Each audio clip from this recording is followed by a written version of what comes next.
नमस्ते विद्यार्थी मित्रों, हूँ चरदेगा तक्षशिला विद्यालय महेंद्रनगर आप सबनु हार्दिक स्वागत है। आज आपणे धोरण 9 विषय गुजरातीनो अभ्यास करशुं। तो आज आपणे 9मुं काव्य है पुत्रवधूनुं स्वागत। एमना कवि है मकरंद दवे, साहित्य प्रकार है गीत काव्य। तो सौप्रथम विद्यार्थी मित्रों આપણે કવિ મકરંદ દવેનો પરિચય જે છે એ મેળવશું અને ત્યાર પછી વિસ્તારપૂર્વક આપણે કાવ્યની સમજૂતી જે છે એ આપણે મેળવીશું। પુત્રવધૂનું સ્વાગત 9મું કાવ્ય। કવિ છે મકરંદ દવે, સાહિત્ય પ્રકાર છે ગીત અથવા તો કાવ્ય। મકરંદ દવેનો જન્મ 13/11/1922 થયો હતો અને 31/1/2005 કવિ મકરંદ દવે છે તે અવસાન પામ્યા હતા। मकरंद वजीशंकर दवे कि जेमनुं उपनाम साई है, तो मकरंद वजीशंकर दवे उर्फे साई नो जन्म जे छे ए राजकोट जिल्लानुं जे गोंडल जे छे ए गोंडल गाममां एमनो जन्म थयो हतो। एटले मकरंद दवे राजकोट जिल्लाना गोंडल गामना वतनी छे। तेओ आजादीनी चळवळमां जोडाया हता। ज्यारे आपणा भारत देशमां अंग्रेजीनुं शासन हतुं, आपणो भारत देश जे छे अंग्रेजीनी गुलामी भोगवतो हतो, त्यारे ज अंग्रेजीनी गुलामीमांथी भारत देशने हाकी काढवा माटे जे पण सत्याग्रहो थता, चळवळो थती, एम पण आ मकरंद दवे जे छे पोते एम के जोडाया हता। तेमणे अनेक एवा सारा सारा अखबारोमां काम करे ने भारत देशने अंग्रेजोनी चुंगालमांथी आजादी अपाववा माटेमां पोते घणो बधो सहभागी फाळो जे छे ए आप्यो हतो। तेमणे वलसाड जिल्लाना नंदीग्राममां आदिवासीओ माटे कार्य कर्युं छे। एटले मकरंद दवे वलसाड जिल्ला में आवेलू जे नंदीग्राम जे एक सामाजिक संस्था जे छे ए सामाजिक संस्था में पण मकरंद दवे जे आदिवासी लोग जे छे एना विकास माटे, एना शिक्षण माटे, एना उद्धार माटे पण तेमणे घणुं बधुं सेवानुं कार्य जे छे एम के करी अने आदिवासी लोकोनो उद्धार में विकास माटे तेमणे घणो बधो फाळो जे छे आपेलो छे। झबूक वीजળી झबूक ए तेमणे लखेलो बाळ काव्यनो संग्रह छे। बे भाई तायको ए बने तेमणे लखेला बाळ नाटकना संग्रहो छे। योगपथ अने अंतर्वेदी ए तेमणे लखेला आध्यात्मिक चिंतनना पुस्तको छे। तरणा, जय बेरी, गोरज, सूरजमुखी, संगना, संगति ए तेमणे लखेला काव्य संग्रह छे। श्रेणी विजानंद ए तेमणे लखेलुं गीतनुं नाटक छे। माटीनो महकतो साद ए तेमणे लखेली नवलकथा छे। तो सतकेरी वाणी संपादित भजन संग्रह छे। तेमने रणजीतराम सुवर्णचंद्रक प्राप्त थयेलो छे। आ तो कवि मकरंद दवेनो परिचय। हवे पछीनो आपणो विषय वस्तु छे पुत्रवधूनुं स्वागत। तो शब्द छे पुत्रवधू। पुत्रवधू एटले शुं? तो के पुत्रवधू एटले के पुत्रनी पत्नी, पोताना दीकरानी पत्नी एटले के पुत्रवधू। अने स्वागत एटले के आदर सत्कार करवो, आवकारो आपवो, आवकारवो वगैरह एटले के पुत्रवधूनुं स्वागत। આપણે કવિએ વિશેષતા પૂછ્યું કે જે પણ દીકરાની પત્ની જે છે તેનું ટૂંકમાં સ્વાગત, એનો આદર સત્કાર, એને એમ કે માન આપવું, આદર આપવું। તો આ જ ગીતમાં કવિ કહે છે કે ગુજરાતી સાહિત્યમાં પુત્રી વિશેના અનેક કાવ્યો છે પણ પુત્રવધૂનું સ્વાગત એક વિરલ કાવ્ય છે। કારણ કે આજે દીકરી વિશે, મા વિશે ઘણા બધા કાવ્યો લખાય છે, ઘણા બધા કાવ્યોની રચના થાય છે, પણ પુત્ર વધુ વિશે જે છે, દીકરાની વહુ વિશે કાવ્ય જે છે એ ભાગ્યે જ જે છે આપણને જોવા મળતું હશે। બહુ જ મુશ્કેલથી કદાચ ટૂંકમાં પણ મળી શકે, બાકી મોટા ભાગે જે છે એ પુત્રવધુ પર કોઈ બી કાવ્ય લખતું હોતું નથી। આપણે આ જ ગીતમાં કવિએ પુત્રવધુને એક લક્ષ્મી સાથે જે છે એ પોતે સરખાવે છે। જાણે કે લક્ષ્મી જેમ આપણા ટૂંકમાં આંગણે આવે, આપણા ઘરે આવે અને ટૂંકમાં આપણા ઘરમાં એક અનેરો ઉત્સાહ છવાઈ જાય, આનંદ છવાઈ જાય, આપણું જે ઘર જે છે આનંદિત થયું છે। એવી જ રીતે આ જ ગીતમાં જ્યારે પોતાના દીકરાના લગ્ન થતાં જ પુત્રવધુ ઘરે આવે છે ત્યારે જાણે કે સાક્ષાત લક્ષ્મી પોતાના ઘરે આવ્યા હોય, કારણ કે પોતાના ઘરે મોટો જાણે કે કોઈ પ્રસંગ જે છે, ઉત્સવ ઉજવાતો હોય એટલો આનંદ જે છે પોતે માણતા હોય છે। જાણે કે ઘરમાં જાણે કે 100 કમળની સુગંધ જેટલી ફેલાઈ જાય એટલી સુગંધ પુત્રવધુના આવવાથી ઘરમાં જે છે છવાઈ જતી હોય। પુત્રવધુના આવવાથી ઘરનું સૌંદર્ય જે છે એ સોળે કળાએ ખીલી ઉઠતું હોય છે। જ્યારે પુત્રવધુ તો કીધું કે કુળને બે બે કુળને ઉજાડનારી છે. એક તો પોતાના માતા પિતાનું ઘર જે છે તેને પોતાના સાસરાનું ઘર જે છે એ બંને કુળનું જે પણ માન સન્માન પ્રતિષ્ઠા જે છે એ પુત્રવધુ જે છે પોતે એમ કે દીપાવતી હોય છે. અને જે પુત્રવધુ તો પોતે સાસરે જઈ અને પોતાના જેમાં દૂધમાં સાકળ ભળી જાય, નવું જ વાતાવરણ, નવા જે સગાવાલા જે છે, નવું જ ઘર છે, છતાં પણ દૂધમાં સાકળ ભળે બધાની સાથે પોતે હળી મળી અને પોતે સંપીને રહેવા લાગતી હોય છે. બધા જ લોકોના દિલ જે છે પોતે જીતી લેતી હોય છે, બધા જ લોકોને માન સન્માન આપતી હોય છે, બધા જ લોકોની જે છે માત્ર એનું પોતે ધ્યાન રાખતી હોય છે.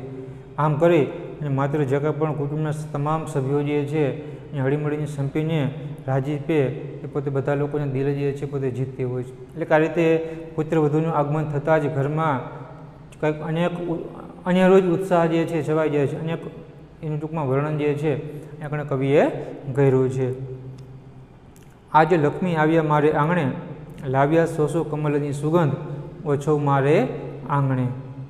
મારી અજવી ભીતોની એના આંગળા, જ્યાં જ્યાં પરસશે ત્યાં સોહે શણગાર, ઓછો મારે આંગણે. આજે એટલે કે આજે, લક્ષ્મી એટલે કે લક્ષ્મી, આવ્યા એટલે કે બધાયરા મારે આંગણે એટલે કે મારા ઘરે. લાવ્યા એટલે લક્ષ્મી તો આવ્યા પણ સાથે લાવ્યા છે શું? તો કે સો કમળની, કમળ એટલે કે કમળ એટલે કે સો કમળની, સુગંધ એટલે કે સુવાસ, ખુશ્બુ, પરિમલ, ઓછો એટલે કે ઉત્સવ, પ્રસંગ, મારી એટલે કે મારી. તે પછી શબ્દ છે કે અજવી, અજવી એટલે કે સુણી અથવા તો શણગાર ન કર્યો હોય તેવું શણગાર વિનાનું. ભીંત એટલે કે મકાનની ઘરની જે ચાર દિવાલો છે તે, એના આંગળા, આંગળા એટલે કે આંગળાઓથી જે લીપણ કરવામાં આવતું હોય તે, એટલે કે જૂના જમાનામાં જે પેલા ગાર માટીના એમ કે મકાન કરવામાં આવતા તે ગાર માટીના મકાન ઉપર જેની દિવાલ ઉપર જે પેલા છાણથી જે છે બધું લીપણ કરી જે આંગળાની એમ કે છાપ પાડવામાં આવતી તે એમ. પરસે, પરસે એટલે કે સ્પર્શ કરવો, અજવું. સોહે એટલે કે શોભે, શણગાર એટલે કે શણગાર, સાજ શણગાર, ઉત્સવ એટલે કે ઉત્સવ. આપણે કવિ કહે છે કે આજે લક્ષ્મી આવ્યા મારે આંગણે, લાવ્યા સો કમલની સુગંધ, ઓછો મારે આંગણે. એટલે કવિ કહે છે કે આજ મારે આંગણે, આજે મારે આંગણે લક્ષ્મી પધાર્યા છે અને સાથે સો કમળની સુગંધની, સાથે સો કમળના ફૂલની સુગંધ સાથે લાવ્યા છે. આજે મારે આંગણે જાણે કે ઉત્સવ આવ્યો છે. કવિ કહે છે કે આજે મારા આંગણે જાણે કે સાક્ષાત એમ કે લક્ષ્મી આવ્યા છે, સાક્ષાત લક્ષ્મી પધાર્યા છે. જાણે કે પોતે પોતાની સાથે સો કમળની જે સુવાસ, સો કમળના ફૂલની સુગંધ જાણે કે સાથે લાવ્યા હોય એવું મને લાગે છે. અને મારા આંગણે એક મોટો ઉત્સવ, મોટો પ્રસંગ જે છે જાણે કે ઉજવાતો હોય એવું મને લાગે છે. એટલે કવિ કહે છે કે એના દીકરાના એમ કે લગ્ન થાય છે, દીકરો જે છે એ કહેવાય કે પરણીને પોતાના કે ઘરે આવે છે ત્યારે પુત્રવધુનું આગમન થાય છે. પુત્રવધુનું આગમન થતાની સાથે જ આપણે જોઈએ છીએ કે જે કાંઈ પણ દીકરાની માતા જે છે એ જો પોતે કહે ને કે પહોંચતી હોય છે ને દુખણા લેતી હોય છે ત્યારે કાંઈક અલગ જ ઘરની આખું વાતાવરણ જે છે એ અલગ જ આનંદ ટૂંકમાં છવાઈ જતો હોય. અને તે પછી એટલે કવિ કહે છે કે આજે મારા આંગણે જાણે કે લક્ષ્મી એટલે કે જાણે કે પુત્રવધુ જે છે, પુત્રવધુ સ્વરૂપ કે પુત્રવધુ રૂપી લક્ષ્મી મારા આંગણે એમ કે બધાયરા છે. અને આંગણે બધાતાની સાથે જાણે કે સો કમળના સુગંધની ફૂલ જે સો કમળના સુગંધ જે છે, સુવાસ જાણે કે પોતે એમ કે સાથે લાવ્યા હોય એવું મને એમ કે લાગે છે. કારણ કે પુત્રવધુ આવતાની સાથે જ જાણે જેમ પેલું આપણે કમળનું ફૂલ લઈ આવે, જેમ આખા ઘરમાં એ સુવાસ એમ કે ફેલાઈ જાય એવી જ રીતે પુત્રવધુનું આગમન થતાની સાથે જ આખા ઘરમાં એક આનંદ જે છે, ઉમંગ જે છે એ એમ કે છવાઈ જાય છે. જાણે કે કોઈ મોટો ઉત્સવ હોય, પ્રસંગ હોય એવું કવિને આનંદ એમ કે થાય છે. મારી અજવી ભીતોનીના આંગળા, જ્યાં જ્યાં પરસે ત્યાં સોહે શણગાર, ઓછો મારે આંગણે. તે પછી કવિ કહે છે કે મારા ઘરની સૂની દિવાલોને, મારા ઘરની સૂની દિવાલોને એ પુત્રવધુના આંગળાનો જ્યાં જ્યાં સ્પર્શ થશે ત્યાં ત્યાં દિવાલો જાણે કે શણગાર જે છે, શણગાર રૂપી એમ કે શોભી હોય છે. આજે મારે આંગણે ઉત્સવ જામ્યો છે. કવિ કહે છે કે મારા ઘરે કે પુત્રવધુ તો આવ્યા, આજ સુધી મારું ઘર જે છે સાવ સૂનું સૂનું હતું, ખાલી ખાલી હતું. કારણ કે ઘરમાં જે કંઈ પણ શણગાર જે છે, સાજ જે છે કોઈ એમ કે સજાવતું ન હતું. માટે પુત્રવધુનું આગમન થતાં જ મારા ઘરની જે સૂની, મારા ઘરની જે ખાલી ખાલી શણગાર વિનાની જે દિવાલો જે છે એ દિવાલોમાં જ્યાં જ્યાં મારી પુત્રવધુના આંગળા જાણે કે સ્પર્શ થશે, એ દિવાલોને જ્યાં જ્યાં મારી પુત્રવધુ જે છે પોતાના આંગળા એમ કે અડાડશે ત્યાં ત્યાં દિવાલો જાણે કે શણગારથી શોભી ઉઠતી હોય એ સરસ મજાની સુંદર દિવાલો જે છે એ શોભી ઉઠશે, ઝગમગવા માંડશે. આમ મારા ઘરે ઉત્સવ પ્રસંગ મોટો તહેવાર જે છે એ જાણે કે આવ્યો છે. એટલે કવિ કહે છે કે આજ સુધી તમારું આંગણું મારું ઘર જે છે સૌ ખાલી ખાલી લાગતું હતું, દિવાલો જે છે શણગાર વિનાની હતી. પણ પુત્રવધુ આવતાની સાથે જ એ પુત્રવધુ તો દરરોજ જે છે મારું ઘર જે છે પોતે સાફ સફાઈ કરશે, સરસ મજાનું ઘર જે છે એ પોતે એમ કે શણગારશે. મારા ઘરની ચારેય દિવાલોમાં જ્યાં જ્યાં એ મારી પુત્રવધુના આંગળાનો માત્ર સ્પર્શ થશે ને, તો માત્ર આંગળાના સ્પર્શથી જ જાણે કે બધી જ દિવાલો જે છે જાણે કે સોળે શણગારથી જાણે કે સજી ઉઠી હોય એવી જ બધી દિવાલો જે છે એ શોભી ઉઠશે. એને વેણલે વહાલ નીતરે એની ટોડલીએ ટહુકાર ઓછો મારે આંગણે. તે પછી કવિ કહે છે વેણલે, વેણ એટલે કે બોલ શબ્દ, વહાલ એટલે કે વહાલ, નીતરે એટલે કે નીતરવું ટપકવું, ટોડલો એટલે કે બારશાકના લાકડાનો ઉપરનો આગળનો જે ભાગ છે તે ટોડલો, ટહુકાર એટલે કે અવાજ. તો કવિ કહે છે કે એના વહેણમાંથી, મારી પુત્રવધુના બોલમાંથી, એની વાણીમાંથી વહાલ જે છે વરસે છે, એના ઘરના ટોળિયે જે છે એ ટહુકાર થાય છે. આજ મારા ઘરે ઉત્સવ પ્રસંગ જે છે એ આવ્યો છે. એટલે કવિ કહે છે કે એની વેણલે વહાલક નીતરે, પુત્રવધુનું આગમન થયું છે, પુત્રવધુ ઘરે એમ આવી ગયા છે ત્યારે એના વહેણમાંથી જ્યારે પુત્રવધુ જે છે એમ કે બોલતા હોય છે, વાતચીત કરે છે, તે જાણે કે એના એક એક વહેણમાંથી, એક એક બોલમાંથી જાણે કે બધો વહાલ જે છે નીતરતો હોય એવો આનંદ જે છે એમ કે થાય છે. જાણે કે જ્યારે બોલે છે તે જે બારશાકના લાકડાનો એટલે કે આગળનો જે ટોડલો જે છે એ ટોડલા ઉપર જાણે કે ટહુકો થતો હોય, જાણે કે કોઈ મોરલો જે છે આવે ટોડલી એમ કે બેસી જેમ ટહુકા કરતો હોય ને એ જ રીતે પુત્રવધુના એક એક બોલમાંથી જે ટહુકાનો અવાજ જે છે અવાજ એમ કે થાય છે. મારા ઘરે પ્રસંગ ઉત્સવ જે છે એ આવ્યો છે. એટલે આપણે કવિ કહે છે કે જે કંઈ પણ પુત્રવધુ આવે એટલે માત્ર પોતાની મીઠી વાણીથી, મીઠી ભાષાથી, મીઠી ટૂંકમાં કહે ને કે શબ્દથી ઘરના બધા જ લોકોના હૃદય છે, દિલ જે છે પોતે કહે ને કે જીતી લેતા છે. ઘરના તમામ લોકોનું ધ્યાન જે છે એ પોતે કહે ને કે રાખે છે, બધા જ લોકોને પોતે માન સન્માન આપે છે, બધા જ લોકોને જે છે પોતે પ્રેમથી એમ કે બોલાવે છે. એટલે કવિ કહે છે કે જ્યારે એના એક એક વેણમાંથી, એક એક બોલમાં જાણે કે વહાલ નીતરતો હોય, જેમ એક માતા જે છે પોતાના બાળકને વહાલ કરતી હોય એ જ રીતે અહીંયા કવિને પુત્રવધુને એક એક શબ્દમાંથી, એક એક વેણમાંથી, એક એક બોલમાંથી જે વહાલ જે છે વરસતો હોય એવું એમ કે લાગે છે. અહીંયા ઘરના ટોડલા ઉપર જાણે કે મોરલો ટહુકતો હોય એવો જ અહીંયા કણે પુત્રવધુનો મીઠો અવાજ જે છે એ લાગી રહ્યો છે. એ તો ઘરનું છતર, ઘરની છાંયડી, ઘરની અગાસીનું ખુલ્લું આકાશ ઓછો મારે આંગણે. તે પછી કવિ કહે છે કે ઘરનું છતર, છતર એટલે કે છત્ર, અહીંયા કણે ઘરનું ઢાંકણું, ઘરની આબરૂ, ઇજ્જત. તે પછી ઘરની છાંયડી, છાંયડી એટલે કે છાયા, અહીંયા કણે ઘરને શાંતિ અપાવનાર, અગાસી એટલે કે છત. તો કવિ કહે છે કે તો ઘરનું છતર, ઘરની છાંયડી, ઘરની અગાસીનું ખુલ્લું આકાશ ઓછું મારે આંગણે. આગળ કવિ કહે છે કે પુત્રવધુ તો મારા ઘરનું છત્ર, પુત્રવધુ તો મારા ઘરનું છત્ર, મારા જ ઘરની જે માન મર્યાદા ઇજ્જત જે છે, મારી આબરૂ જે છે એનું એમ કે ઢાંકણું છે. એ જ પુત્રવધુ તો મારા ઘરની એમ કે છાંયડી છે, મારા ઘર તો બધા જ લોકોને એ શાંતિ જે છે, બધા જ લોકોને પોતે એમ કે ખુશ રાખનારી છે. પુત્રવધુ તો ઘરની અગાસીનું ખુલ્લું આકાશ છે, પોતે એમ કે સ્વતંત્ર છે. આગળ કવિ કહે છે કે તો ઘરનું છતર, ઘરની છાંયડી, અમારા જે પુત્રવધુ મારી દીકરાની વહુ જે છે તો મારા ઘરનું છત્ર છે, મારા ઘરનું એમ કે ઢાંકણું છે, અમારા ઘરની માન મર્યાદા ઇજ્જત જે છે એ પોતે એમ કે સાચવનારી છે. પુત્રવધુ તમારા ઘરની એમ કે છાંયડી છે, ઘરમાં બધા જ લોકોને શાંતિ એમ કે આપનારી છે. ઘરની અગાસીનું ખુલ્લું જે છત્ર છે એ તો પોતે એકદમ સ્વતંત્ર એમ કે છે. તો અહીંયા દ્વારા કવિ શું કહેવા માગે છે?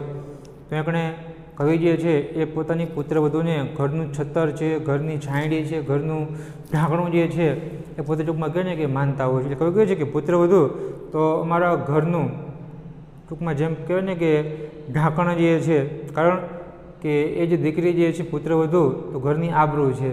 कदाच जो पुत्रवधू धारे तो पोताना सासरिया पक्षनी के पोताना माता पिताना घरनी जे आबरू जे छे, इज्जत प्रतिष्ठा जे छे ए धूळमां पण एम के भेळवी शके छे। कदाच पुत्रवधू कदाच धारे तो पोताना सासरिया पक्षनी जे इज्जत प्रतिष्ठा जे छे एने उजाड़ी पण एम के शके छे। એટલા માટે કવિ કહે છે કે મારી પુત્રવધુ જે છે તો મારા ઘરનું છત્ર છે, કે મારી ઘરની જે માન મર્યાદા ઇજ્જત પ્રતિષ્ઠા જે છે એનું પોતે એમ કે ઢાંકણું છે, કારણ કે મારી પુત્રવધુ દ્વારા જ મારા ઘરની પ્રતિષ્ઠા જે છે, ઇજ્જત જે છે, આબરૂ જે છે, આબરૂ એમ કે સચવાયેલી છે। અને જે પુત્રવધુ તો મારા ઘરની એમ કે છાંયડી છે, જેમ મોટા બધા ઘટાદાર વૃક્ષ નીચે આપણે એમ કે બેઠા હોય, જેટલો એમ કે આપણને છાંયડો નીચે બેઠા હોય જેટલો આપણને સંતોષ મળે, આનંદ થાય, આપણા મનને આનંદની અનુભૂતિ થાય, આપણને શાંતિ મળે, એવી જ રીતે આપણે જે પુત્રવધુ જે છે એ ઘરમાં બધા જ લોકોનું પોતે ધ્યાન રાખે છે, બધા જ લોકો સાથે હળીમળીને સંપીને રહે છે, બધા જ લોકોને પોતે માન સન્માન આપે છે, બધા જ લોકોને પોતે દિલ જીતી લીધા છે, બધા જ લોકોને પોતે કહ્યું માને છે, માટે ઘરમાં બધા જ લોકોને હળીમળીને સંપીને શાંતિથી પોતે એમ કે રહેતી હોય છે। એટલે કવિ કહે છે કે પુત્રવધુ મારા ઘરની એમ કે શાંતિ વધારનારી છે, કારણ કે એના દ્વારા જ મારા ઘરમાં એકદમ શાંતિથી હળીમળીને સંપીને એમ કે રહે છે। ઘરની અગાસીનું ખુલ્લું આકાશ, તે પછી કવિ કહે છે કે પુત્રવધુ તમારા ઘરની અગાસીનું છતનું ખુલ્લું આકાશ છે, કારણ કે આપણે છત ઉપર એમ કે બેઠા હોય પણ ખુલ્લું આકાશ જે છે આપણને દેખાય છે, ક્યાંય કરતાં ક્યાંય જે છે એમાં બંધન કે બાંધેલો પણ જોવા મળતું નથી। એવી રીતે પુત્રવધુ એકદમ પોતે સ્વતંત્ર છે, એ પોતે હળીમળીને પોતે રહી શકે છે, બોલી શકે છે, ગાઈ શકે છે, ખાઈ પી શકે છે, આનંદથી પોતાનું જીવન જે છે પોતે જીવી શકે છે। માટે કવિ કહે છે કે પુત્રવધુ તમારા ઘરની જે પેલી ખુલ્લી અગાસી જે છે એ ખુલ્લી અગાસીમાં પોતે એમ કે ખુલ્લું આકાશ છે, સ્વતંત્ર છે, ગમે ત્યાં પોતે હરીફરી શકે છે, ગમે તે ખાઈ પી શકે છે, બધા જ લોકોની સાથે એ પુત્રવધુ જે છે એ આનંદથી જીવન જીવી શકે છે। એણે બબે તે કુળને ઉજાડ્યા, હૈયે હુંફની જીવતરની હાસ ઓછું મારે આંગણે। બબે તે કુળ એટલે કે બબે પરિવાર, બબે ખાનદાન, એક માતા પિતાનું ઘર, એક સાસરિયાનું ઘર, ઉજાડી એટલે કે ઉજાડવું, દીપાવવું, શોભા વધારવી, હુંફ એટલે કે ઉષ્મા પ્રેમ, હાસ એટલે કે સંતોષ। ત્યાં આપણે કવિ કહે છે કે એણે બબે તે કુળને ઉજાડ્યા, હૈયે હુંફને જીવતરની હાસ ઓછો મારે આંગણે। તો કવિ કહે છે કે પુત્રવધુએ તો બબે કુળને, એક તો પોતાનું પિયર માતા પિતાનું ઘર છે, અને એક તો પોતાનું જે સાસરિયું પોતાના પતિનું ઘર છે, આ બંને કુળને એ પોતે એમ કે ઉજાડ્યા છે, બંને કુટુંબની પ્રતિષ્ઠા માન સન્માન પ્રતિષ્ઠા ઇજ્જત જે છે એ એમ કે વધારી છે। એના હૈયામાં પોતાના કુટુંબીજનો જે છે, સગાવાલા કુટુંબીજનો પ્રત્યે તો હેત છે, પ્રેમ છે, એના જીવનમાં સંતોષ અને શાંતિ છે। છેલ્લી બે પંક્તિમાં કવિ કહે છે કે જે પુત્રવધુ તો બબે કુળને કીધું ને કે એક તો પિયર જે છે માતા પિતાનું ઘર છે, અને બીજું એના પતિનું એના સસરાનું ઘર જે છે એ બંને કુળને પોતે ઉજાડ્યા છે, પોતાના વાણીથી, પોતાના વર્તનથી, પોતાની રહેણીકરણીથી બધા લોકોને પોતે દિલ જીતી લીધા છે, પછી એને પોતે બબે કુળની પોતે શોભા વધારી છે, બબે કુળની જે ઇજ્જત પ્રતિષ્ઠા માન સન્માન જે છે સમાજમાં એમ કે વધારી છે। અને એમના અને જે પુત્રવધુના હૈયામાં તો પોતાના કુટુંબીજનો જે છે, સાસુ સસરા, જેઠ જેઠાણી, દેર દેરાણી, નણંદ જે છે, દિયર, એના પતિ, તમામ લોકો પ્રત્યેનો હેત છે, બધા જ લોકો પ્રત્યે હળીમળી સંપીને પોતે રહે છે।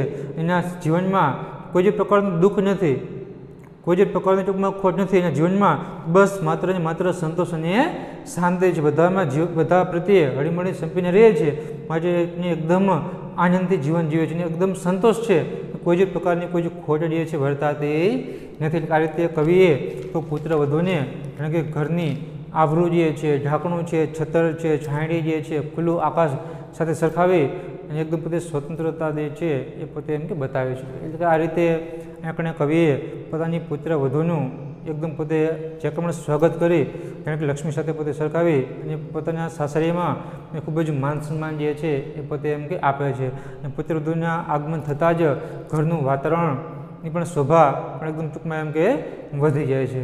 એટલે કે આ રીતે આપણે પુત્રવધુનું ગૌરવ જે છે, મહત્ત્વ જે છે એ બતાવ્યું છે। તો વિદ્યાર્થી મિત્રો, તમને કાવ્ય જે છે સરસ રીતે સમજાઈ ગયું છે.